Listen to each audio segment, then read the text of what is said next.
Welcome to Pen and Perspective, where the story always knows more than it's telling. Every word is intentional. Every silence holds a truth. Let's get into it. I know exactly who I am. I'm pretty, I'm pleasant, and people like to hand me things.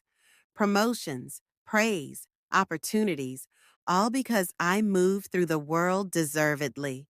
Silk press laid, soft smile, shoulders relaxed.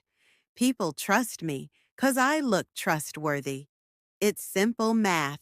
I lean into it, not maliciously, not with fangs out, more like strategically. I understand the assignment. I understand the archetype I fit, and I've never minded benefiting from it. I work hard, yes, but the truth? I also know where shortcuts live, where corners can be rounded without anyone bleeding, where favor and timing matter more than policy, and the performance, the harmlessness, paid off. Maya had been at our department for almost 7 years, organized, patient, the kind of employee who trained everybody but never got credit for it. People relied on her without noticing they relied on her, which is probably the worst kind of grief in corporate life. We were both up for the same internal promotion. She had seniority, experience, and the numbers for it. I had momentum. I also had the narrative, strategic, personable, a fresh energy, someone the CEO liked to highlight in meetings. The day before the decision was made, my director asked if I could polish up the quarterly community impact report, something Maya had already completed. It wasn't bad. It just wasn't elevated. I tightened the language, shifted the framing, added a small but powerful footnote about projected growth, a footnote Maya didn't include because leadership didn't require it. By the next morning, everyone was calling it a visionary document. Maya didn't say anything when I got the promotion. She just nodded, smiled too calmly, and said, "Congratulations." But her eyes told the truth. She knew I had leapfrogged her. I told myself I'd make sure she got another chance in 6 months. I told myself seniority doesn't always mean readiness. I told myself it wasn't that big of a deal. And then my raise hit. A congratulatory email from the CEO CC'd my whole division. A glowing moment in the monthly all hands meeting with my picture on the slide. I let myself enjoy it. A few weeks after the Reggie paperwork, back when I thought it was just a cool community partnership, my boss sent me another stack of time-sensitive business upgrade applications. Normally, these take weeks to process. Background checks, compliance cross-reviews, licensing confirmations, verification calls, all of that. But the CEO wanted these pushed through fast, said they were strategic partnerships.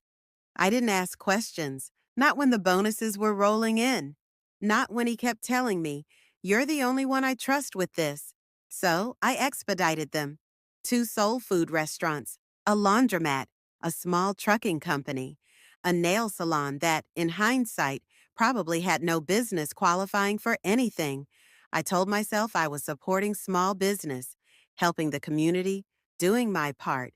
And when the metrics spiked again, when my numbers made the department look immaculate, when I got another huge bonus with a keep up the excellent work email from the CEO, I convinced myself it was all fair, that I wasn't hurting anybody, that this was how opportunity worked. You shine, you get rewarded. So when Dante asked me for another favor, I didn't blink. He was casual about it, like he was asking me to pick up food for a cookout. "Taylor, I just need you at the gas station around 6. Stall Walter for about 9 minutes. Keep him talking. Buy something. Text me when you're inside." He didn't explain, and I didn't ask.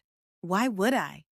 Dante had come to me before, and everything worked out beautifully. It felt like a continuation of the same rhythm. People trusting me doing something small, everybody benefiting. I really thought it was something harmless, maybe a surprise, maybe a setup for a night out, maybe something petty between friends. Walter always had some joke beef going with someone. I figured they needed him delayed for a moment, and that was it. So when Walter and I headed back to his house from his office, I asked him to stop at 11 for a couple snacks. I moved slow, picked up things I didn't need, lingered at the counter, pretended to look for change, texted under the counter like he asked. Then we headed back to the house. At that moment, everything still felt clean, pressed and polished like my hair. I didn't know the ground underneath me was already cracking open. Update 1. Well, damn, I sure didn't expect this. When I finally opened my eyes, the ceiling above me didn't look real. Everything had a soft blur around the edges, like waking up in the middle of somebody else's dream. My body felt heavy but not painful, like all my bones were wrapped in wet sand. A nurse leaned over me first, shining a small light into each pupil, talking to me like she was coaxing me back into the world. "You're very lucky," she kept saying. "I called your emergency contacts. They should be here shortly. You took a hit and could have been worse. Concussion, no internal bleeding. Rest is your friend." Lucky. I didn't feel lucky. I felt suspended, halfway between consciousness and a truth that hadn't introduced itself yet. A short while later, I heard them. A rush of footsteps, voices colliding in the hallway. My people. The curtain scraped open, and suddenly the room was full. Sandra's anxious eyes, Kiara already assessing every inch of me, Brian with that nervous half smile he always gives when he doesn't know what to say, Terrell leaning in the back like he's guarding the door, and Dante, quiet, intentional, taking up space without making a sound. Their faces dropped all at once when they saw me awake. Sandra burst in first, hand already on her chest. Kiara right behind her, scanning me like she could diagnose me with just her eyes. Michelle whispering, "Oh my God," over and over. Brian, soft, tense smile. Even Terrell stepped into the room like security detail. And Dante, standing behind the group, watching everything without saying a word. The room swallowed me whole. "Taylor, oh my God, baby, are you okay? What happened? Do you remember anything? Did you see who hit you?" I blinked against the light, confused, overwhelmed, trying to pull memory out of fog. But then I noticed something strange. They were all circling me, touching my arm, adjusting the blanket, smoothing the sheet. But they were also looking at each other, exchanging glances, checking reactions. Something wasn't normal. So I leaned into the version of me they always trust. Soft voice, gentle confusion, harmless innocence. I, I don't know," I whispered, letting my throat shake. "I don't remember much at all." Their faces softened instantly. Of course they believed me.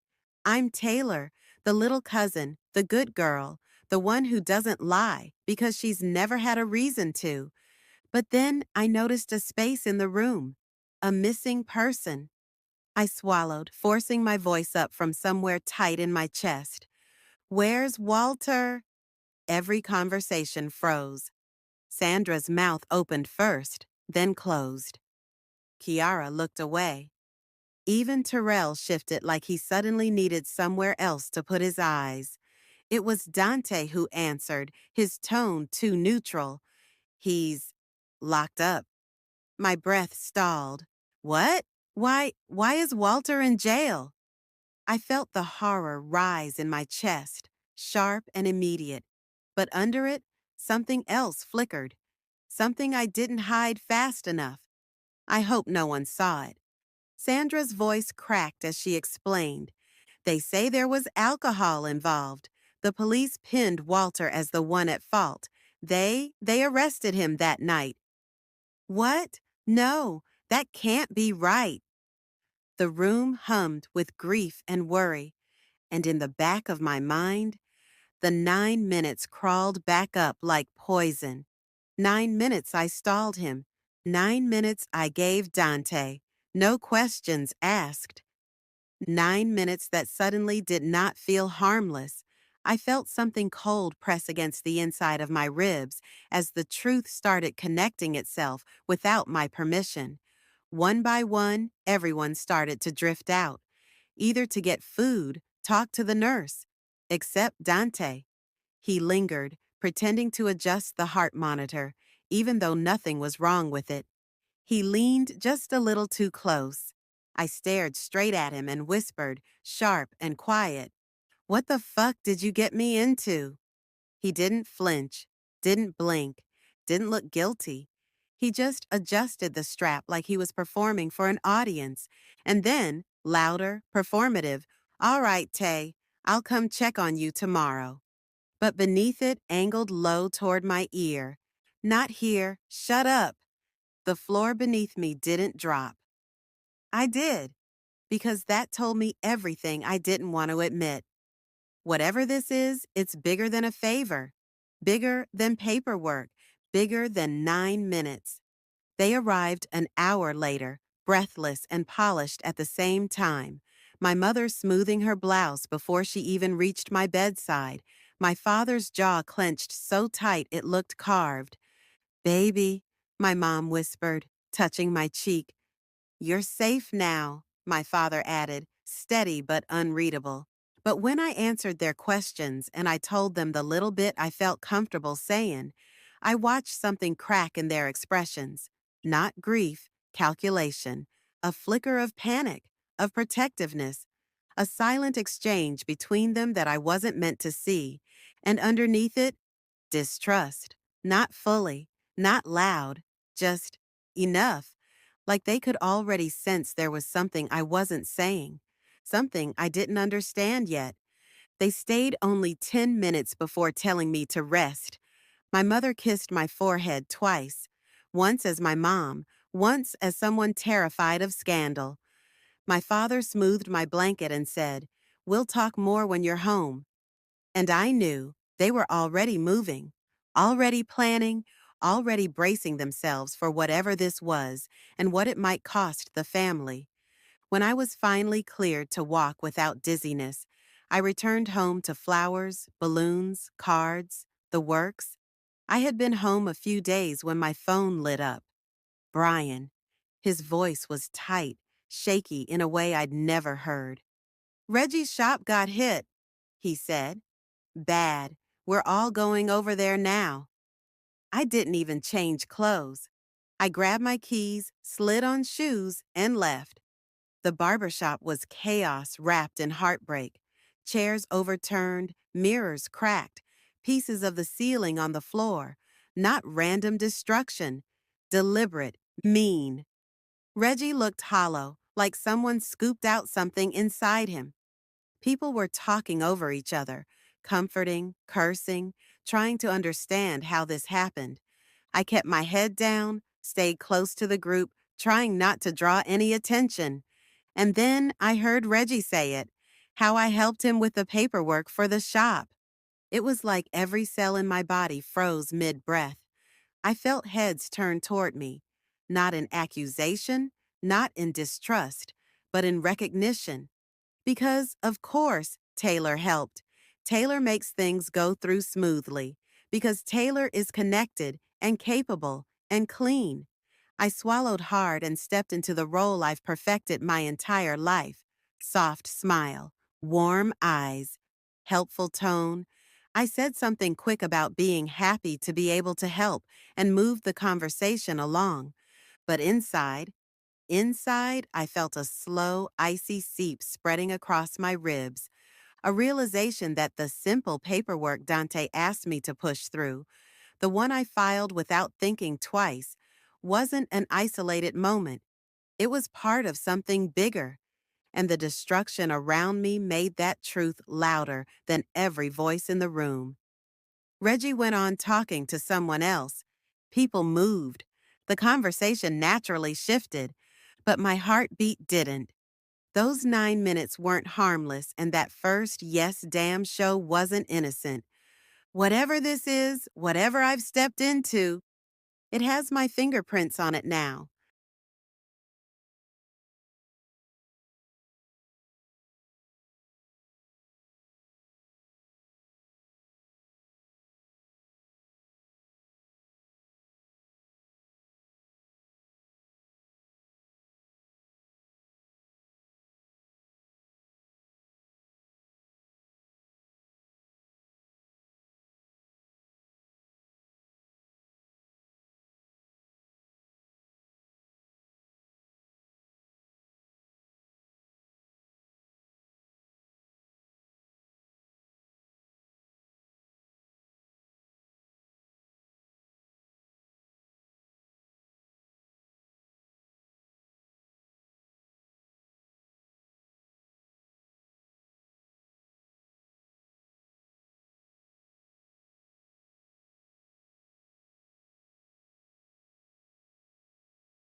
Update 2. The shine is starting to crack. That was the first thing I noticed. Not his clothes, not the way he moved, just the lateness. Brian is never late to Kiara's house, not when she cooks, not when there's wine, not when the whole crew is gathering for comfort. Then I saw what he wanted us to notice. The hoodie, pulled low, hands tucked in the front pocket, hoodie in weather that didn't need it. Then I saw what he didn't want us to notice, the swelling beneath the makeup, the faint purple dragging along his jawline, the way he winced, barely, when he turned his head too fast. Michelle spotted it instantly. She always does. Brian, she said slowly, brows knitting. Are you okay? He flashed a smile that looked stapled together. Yeah, just took a little fall. A fall? Kiara cut in, eyes narrowing. Where? Uh, the back lot at the gallery. The gallery with flat concrete? She asked, folding her arms. Her tone wasn't sharp. It was smart. Brian shrugged. You know I'm getting old. Knees don't agree with me no more. He laughed a little, looked down. It happens. Sandra's mouth tightened. She didn't say anything, but she saw it. Terrell's eyes flicked over Brian's face, quick, assessing. T leaned back on the couch, jaw ticking once like he filed it away for later. Nobody believed him, not one of them. And in the middle of it, I realized I didn't either. Michelle tried to lighten the moment. Boy, you better stop lying on them knees. You didn't fall on nothing but trouble. It got a few chuckles. The room moved on the surface. But when Brian reached for the drink someone handed him, his hand shook.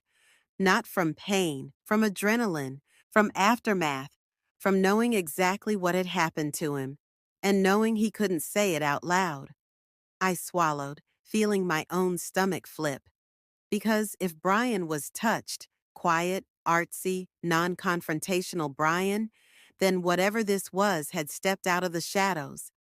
Dante sat across the room, leaned back like he was relaxed, but he wasn't. His eyes were sharp, following every detail. He didn't push Brian, didn't question him, didn't add to the joke, but he clocked everything, and so did I. At one point, Brian's eyes met mine, just for half a second. I don't know what he saw on my face, but what I saw on his was clear. Fear. And something like warning. I suddenly felt very aware of the 9 minutes, of the paperwork, of the cracks forming under all of us. Conversation picked up again. Work, kids, dinner plans. People laughed, pretended, held the room together with familiarity. But underneath all of it, a quiet panic connected us like a pulse.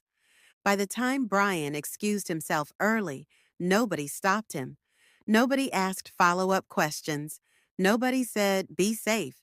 But we all thought it, especially me, because if Brian was touched, something bigger was moving, something that didn't care who it reached. And for the first time since the barbershop, I felt something tightening around my ribs, a fear that didn't belong to anyone else, a fear that had my name on it. I met Dante at Sip and Sonder on a Tuesday. You know those men you can't just walk past in public because the room bends a little when they're in it? That's Dante. Even dressed casual, he still looked like money and control. Dark skin, locks clean and tapered, button down open at the neck, watch catching the light. He was already at a corner table when I walked in, back to the wall, like always. 2 coffees in front of him, that easy smile on his face.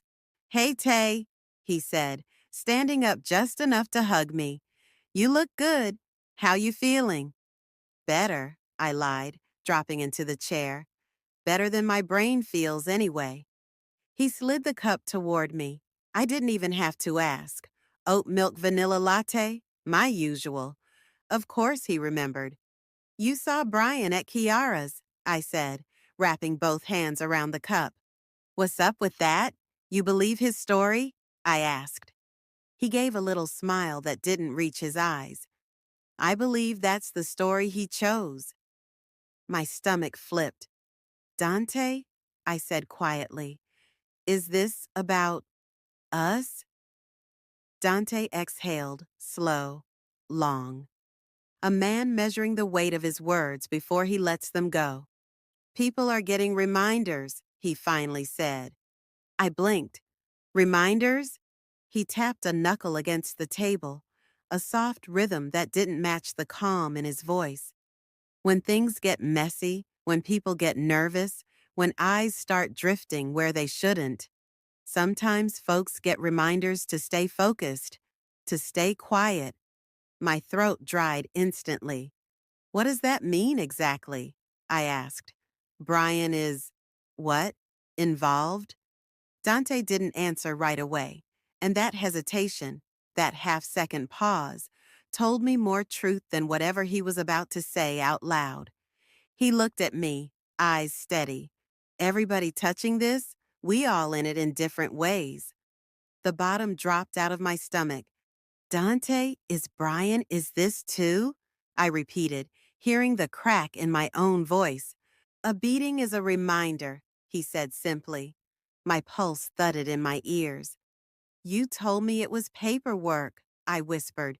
You told me I was just helping you support Black businesses. One signature, Tay. You know this program is legit. You didn't say anything about pressure or Brian or any of it. He met my eyes then. The program is legit, he said. You know that. You work it every day. I did. That was the part that made it worse. The community outreach initiatives, the grants, the leveling the playing field language. On paper, it was solid. Reggie's shop made sense. It was exactly the kind of place my department was supposed to help. And I told you, he went on, you weren't in the room for the ugly parts. You don't know names. You don't know numbers. You don't know where anything goes after your piece is done. That doesn't make me clean, I said. My voice came out sharper than I meant.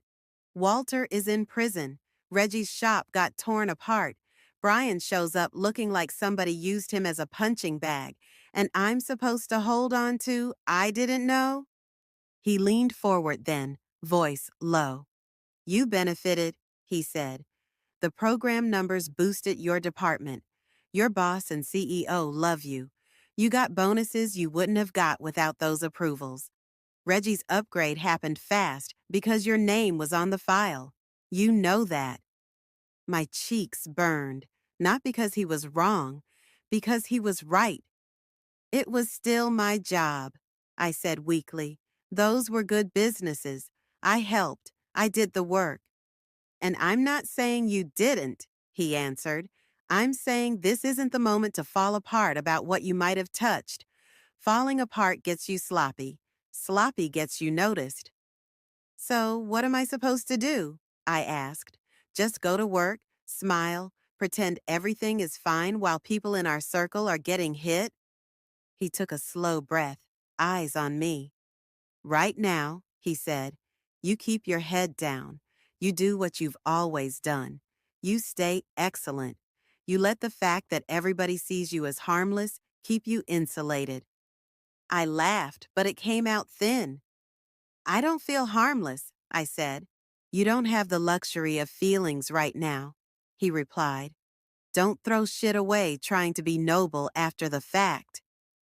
I stared at him. There it was, the part that made something in me go cold. Because he was right about one thing. If I opened my mouth, I'd have to tell everything. The kickbacks, the quiet bonuses, the way my signature made doors open for some people and quietly close for others, the 9 minutes at the gas station. I didn't know Walter would go to prison, I said. I didn't know that night would become all this. Knowing doesn't change where we are, he said. Not knowing doesn't erase the fact that we're here. He softened a little then, like he could feel I was about to break. Look, he added, You're not on the front line. You helped me with something, and yeah, it turned into more. You don't fall without everyone else falling. Remember that. There was comfort in that. Ugly comfort, but comfort. If this came out, it wouldn't just be me under the microscope. It would be Dante, the program, my boss, whoever was behind Dante. If I talk, everybody burns, I said quietly. Exactly, he said. So breathe. Let me handle what I can handle. Sip and Sonder buzzed around us. Soft music, whirring espresso machines, people laughing, studying, creating. A warm, beautiful space where life was happening.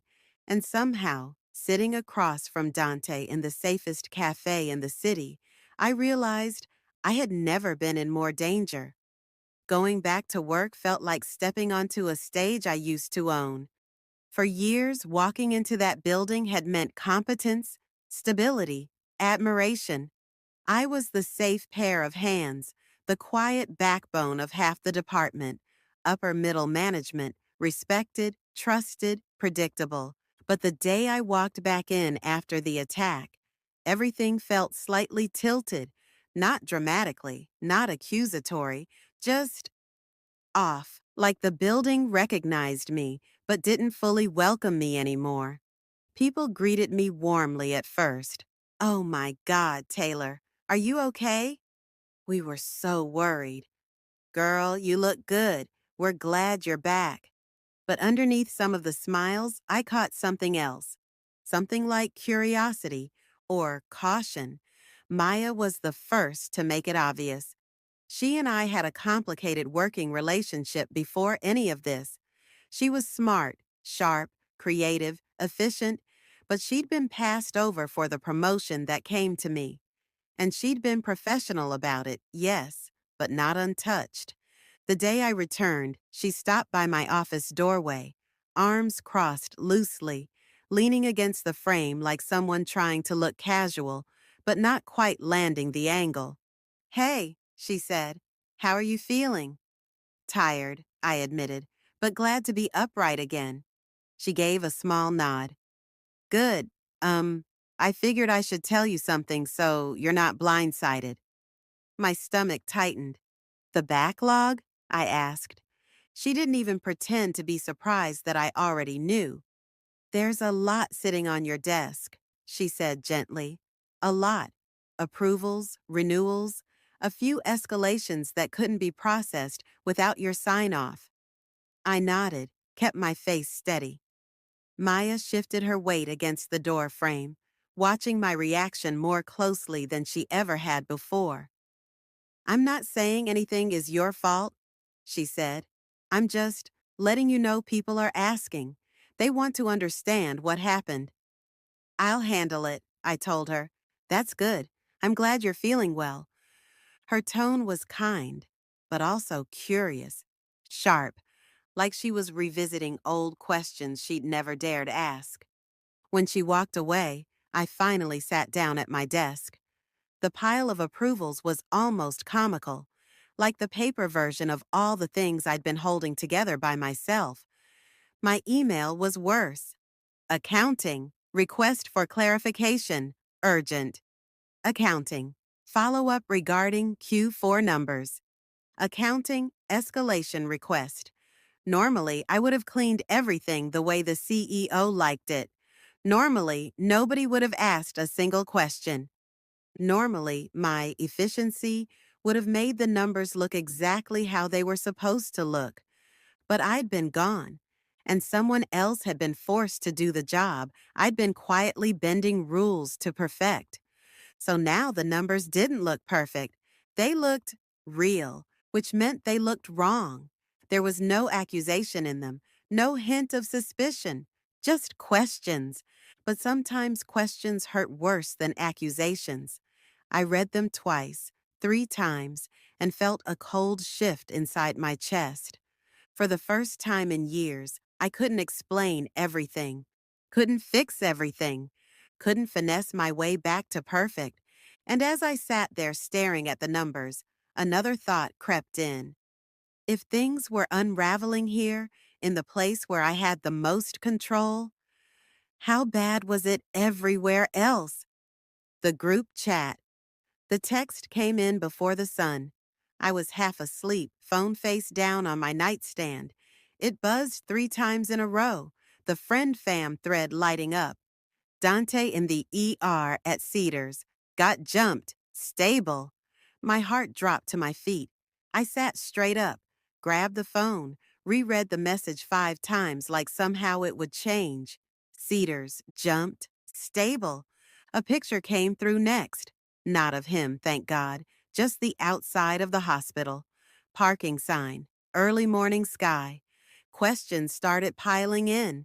What happened? Who's there? Does his mama know? Is he conscious? Nobody had answers yet. I stared at his name, at the word jumped, and my whole body went cold. Brian has bruises. Reggie's shop got destroyed.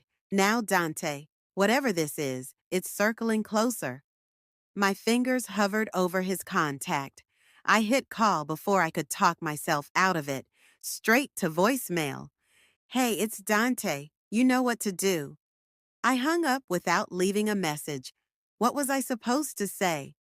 Hey, sorry I helped open the door for whoever's playing with our lives. Call me back. I paced the length of my bedroom, then forced myself to sit down on the edge of the bed. I tried breathing exercises I tell other people to do. Inhale 4, hold 4, exhale 6. My hands still shook.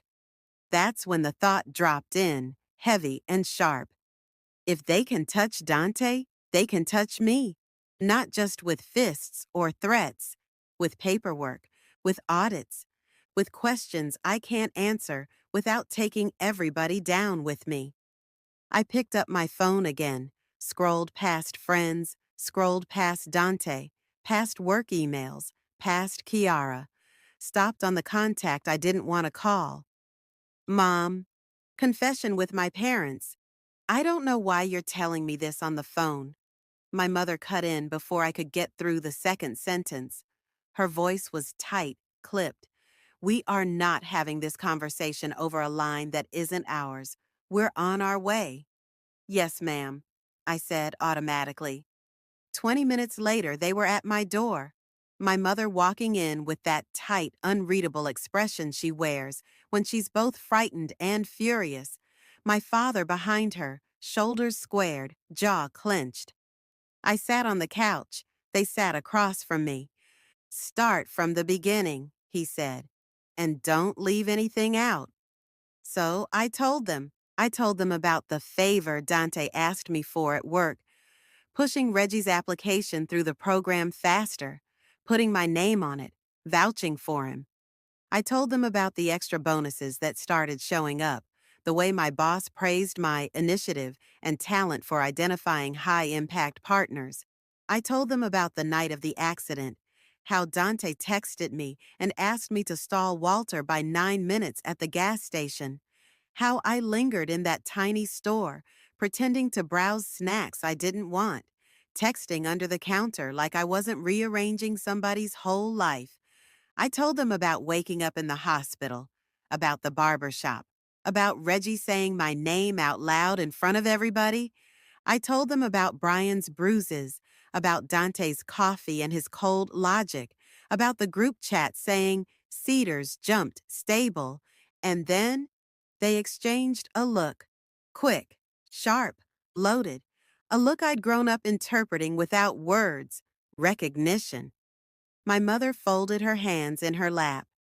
When we visited you at the hospital, we knew something was off. My breath caught. You were shaken, of course. She continued carefully. But there was something else in your face, something you weren't saying. My father nodded slowly. And we've lived long enough to know when trouble is on the edges, especially trouble involving family. Walter. The realization hit the center of my chest. My mother leaned forward. We didn't know what you were involved in. We still don't know the full scope. But after we left the hospital, we made some calls. My voice scraped the back of my throat. What kind of calls? Their silence answered me before their words did. My father looked toward the window, as if making sure the street couldn't hear him. The kind that told us everything about Walter's case didn't feel right. My mother added quietly, the kind that told us we may need to prepare to protect you, whatever that looks like. Our daughter, he said slowly, helped send her cousin to prison. Hearing it like that made my stomach roll. I didn't know, I said, voice cracking. I didn't know it would lead to that. I thought I was just helping Dante. I thought, I thought maybe they were planning something for Walter. A surprise. Something. I didn't ask the right questions. I didn't. My mother held up her hand. Stop, she said. Her eyes were glossy but hard. We believe you didn't know. That's not the question.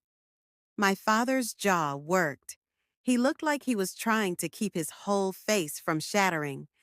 Your uncle, he said quietly, has been tearing himself apart for over almost 2 years, questioning every piece of that case. Your aunt can barely sit through church without somebody coming up to check on her spirit, like she's a charity project. Your cousins, you know what this did to them. I nodded, tears spilling over. And all this time, he went on, the person who made it possible for Walter to be in the wrong place at the right time was my child. That's not fair, I whispered, even though I understood exactly why he said it. I didn't falsify reports. I didn't beat anybody. I signed papers and wasted 9 minutes because somebody I trusted asked me to. I was used. My mother leaned forward. Baby, she said, you were used, and you let yourself be used. Both can be true. We sat in that for a while. Finally, she took a breath. What exactly have you said out loud to anyone else? Nothing, I said. Not like this. Dante knows his part. My CEO knows his part. The program knows the numbers. But nobody has the whole picture except me, and now, you. You know your uncle's position, he said. If this comes out, if there is any proof that your hands were in this, it doesn't just wreck your life, it wrecks his reputation. People will say he covered for you, that he knew, that this whole time he's been protecting his own. I don't want that, I said quickly. I never wanted that.